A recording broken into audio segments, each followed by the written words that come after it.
Sri Brhad Bhagavatamrta, Part 1. Finding the essence of the Supreme God's mercy.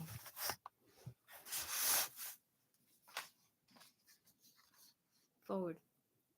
The Brihad Bhagavatamrta by Sanatan Goswami is a consummate rendering in Sanskrit verse of Vaishnav devotional spirituality as inspired by Krishna Chaitanya or simply Chaitanya. Analogous in some respects to Dante's Paradiso and more closely akin to John Bunyan's Pilgrim's Progress, it depicts not one but two parallel spiritual odysseys. The first is of Narada, the paradigm of a devout Vaishnav saint sage. The other is of Gopakumar, a simple lad in search of God. The former travels across India and into heavenly realms in search of those devotees, human or divine, to whom God Krishna has been most merciful. In the course of his quest, Narada encounters even ever more profound and dedicated embodiments of devotion, bhakti to Krishna. Each of these deferentially directs him to other, yet more devout, and yet more favored by Krishna than themselves. The dialogue and routes, subtly interpreted in an extensive auto commentary, are so designed as to instruct, edify, and inspire devout readers or listeners. The lad Gopakumar likewise provides the occasion for progressive spiritual discovery as one follows his pilgrimage from one realm to another in search of even more sublime and quintessential manifestations of the divine. Narada's search culminates in the paradoxical revelation that the devotees most favored by Krishna are those whose devotion to him is most perfect and intense. Are gopis, simple, though divine cowherd girls, who are in torment when their beloved Krishna is absent from them. Gopakumar's quest leads to the discovery that God, Krishna, reveals himself most perfectly in the idyllic heavenly realm of Gokula and in the terrestrial Vrindavan, where he sports eternally as youthful lover of the gopis and playmate of the cowherd boys.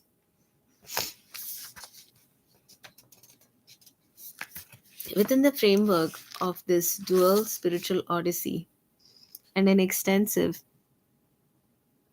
commentary, Digdarshini, the 16th century author Sanatan Goswami analyzes with delicate nuances and orchestrates in masterly fashion the theology cum psychology of living devotion, prema bhakti to Krishna, as epitomized by Chaitanya. To readers already familiar with the Puranic Hindu pantheon and imaginary and appreciative of the Vaishnav commitment to prema bhakti to God Krishna, the luxuriant transcendental scenes and unrestrained display of ecstatic devotion need not seem exotic, but the vividness and novelty of many vignettes and the poignant emotional vulnerability of Krishna may evoke surprise and wonder even among seasoned Vaishnava devotees. If, of course, one does not see the point of what Sanatan was doing, one need not read on. But even the reader, new to the cosmology, mythology, and theology of Vaishnava devotion, if reasonably patient and attentive, might find in the Brihad Bhagavatamrta and Digdarshini a remarkable, incisive, consistent, and revealing exploration of human spirituality and religious psychology.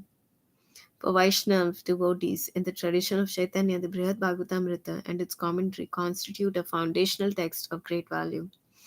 Sanatan Goswami was the most senior of the authoritative scholar devotees, deputed by Chaitanya to formulate the appropriate theology of Prema Bhakti to Krishna.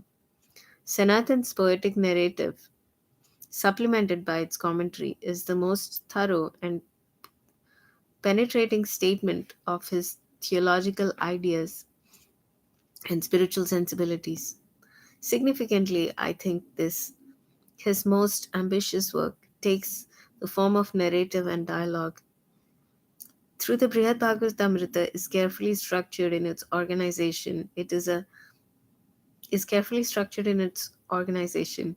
It is dramatic and imaginative in its overt form, though based on the Srimad Bhagavat Purana, of which it aspires to express the essence or nectar, Amrita. It is not in the form of a commentary as such. It is itself a Purana like tale, which, though composed by Sanatan, is told as if an ancient discourse by King Parikshit to his mother Uttara. Like a Purana, it presents exemplary personages, memorable incidents, and striking imagery. All of this serves to nourish the reflection and meditation, that is the smarana, light remembering of devout readers or hearers. The content of the text is words, but there are picture words rather than book words.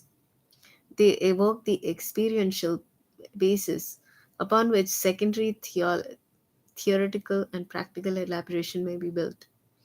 By expressing his own conception of loving devotion to God in the form of the dual odyssey of Narada and Gopakumar, Sanatan was in effect endorsing literary narrative of a poetic and dramatic sort as a preferred means for passing on to subsequent generations the crucial experience, anubhuti, of loving devotion.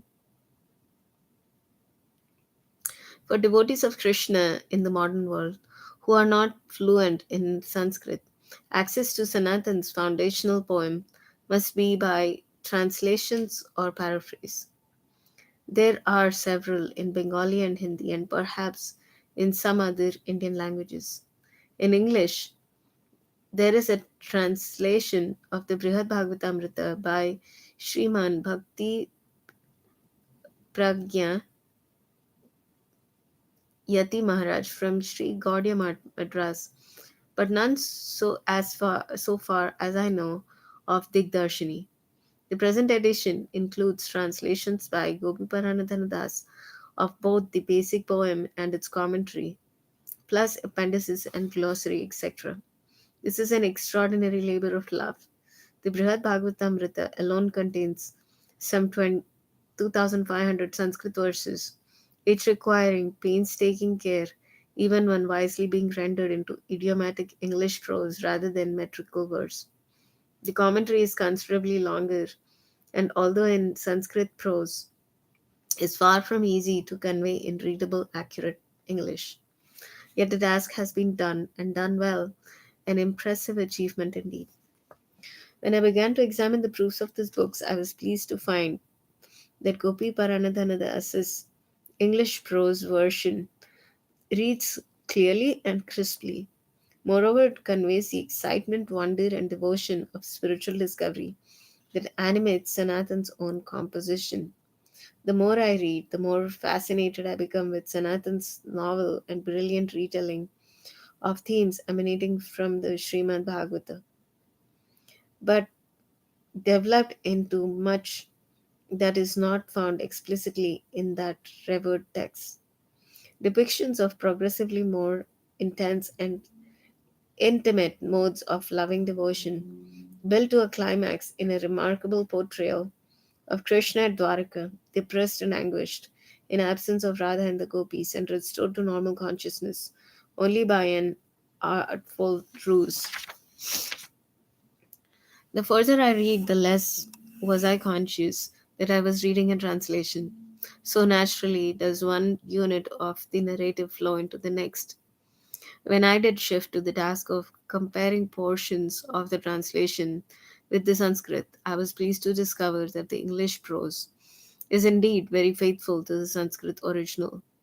One might one might quibble over the choice of certain idiomatic English phrases, but even These convey the basic sense. From the literal meaning of the original, little is left out, and very little is added into in the passage from Sanskrit to English. Inevitably, of course, some resonance is lost in any transition from poetic verse to poetic translation.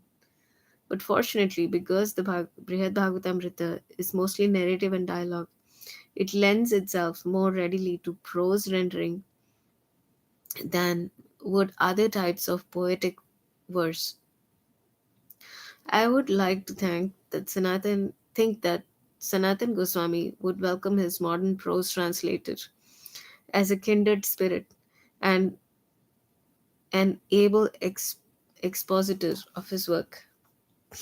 The Digdarshini, being itself prose, but prose in the peculiar form of Sanskrit textual commentary, presents the translator with a different set of challenges. In size, it is twice the length of the document which it interprets. In form and function, it resembles the complex footnotes of modern scholarship.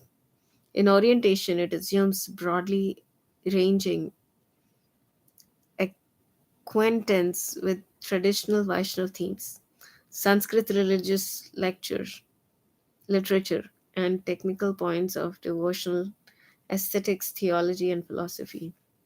Faced with such challenges, many a translator, and if not he or she, then the publisher would resort to a paraphrase that drastically cuts down the size and simplifies the scholarship of the commentary, and perhaps introduces an Arcit's ideological and rhetorical interpretation in place of the more demanding and sophisticated orientation of the author. Not so the present translator and publishers. Both Gopiparana Dhanadas and the Bhaktivedanta Book Trust are to be commended for respecting Sanatan's auto commentary as it is in its bulk and sophistication. The Brihad Bhagavatamrita and Digdarshini together comprise a classic of religious literature whose integral ought not to be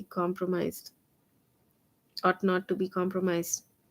On a narrow scale, it is a classic in that it is the template from the theology and spiritual psychology that have remained authoritative from the Chaitanya Vaishnava tradition, and though till now scarcely known beyond the tradition, and those who study it, it is or merits being so recognized a classic on a global scale as well. Samanathan Goswami's chief Diovre is a masterful exploration grounded in Vaishnav devotional faith of human spirituality and religious psychology, for the first time being accessible in its entirety to the English reading world. As the translator acknowledges, the English version of the Digdarshini is a paraphrase, not a line by line translation. As such, it does not replace a close reading of the Sanskrit original for scholars equipped to do one.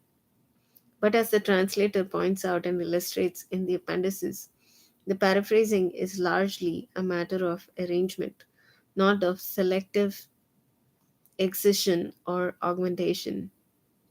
From the portions of Volume 1 that I have compared closely, it is evident that Gopiparana Dhanadas has managed to retain virtually all the content of the original commentary, though with considerable rearrangement to facilitate reading. Were it his aim to produce a rigorously literal English rendering, some of his paraphrasing of Sanatan's formulation might have been might well have to be revisited. But all things considered, he has done an admirable job of conveying the informational content and spiritual verve of the author without bowdlerizing or truncating in an idiomatic, understandable to patient and attentive, though not necessarily expert readers. I presume that the level attained in Volume 1 has been maintained through Volumes 2 and 3. There is a special significance to this publication over above and about its making accessible to readers of English, a Sanskrit classic of spiritual literature. This is the first publication of the Bhaktivedanta Book Trust of a major Vaishnava theological text, which disciples of late Swami A.C. Bhaktivedanta Prabhupada have accomplished without his immediate presence. It follows the widely disseminated version of the Bhagavad Gita in many languages and multi volume translations of the Srimad Bhagavat Purana and the Chaitanya Charitamrita, each of which is accompanied by an elaborate commentary. His prior publications were substantially the work of Prabhupada himself, with certain of his Sanskrit trained devotees, including Gopi Paranadhana Das, serving as apprentices. The appearance of Brihad Bhagavatamrta thus marks a new phase of textual theological scholarship by members of the International Society for Krishna Consciousness. They have, as it were, come into their maturity as responsible for faithful transmission of Chaitanya Vaishnava tradition of Prema Bhakti, loving devotion to God, Krishna. What better way to assure fidelity to the words and spirit of Chaitanya Mahaprabhu and his circle of immediate disciples than to enable devotees and attentive seekers to read, hear, and visualize the foundational texts of those very scholar devotees who had experienced the charismatic presence of Krishna Chaitanya himself.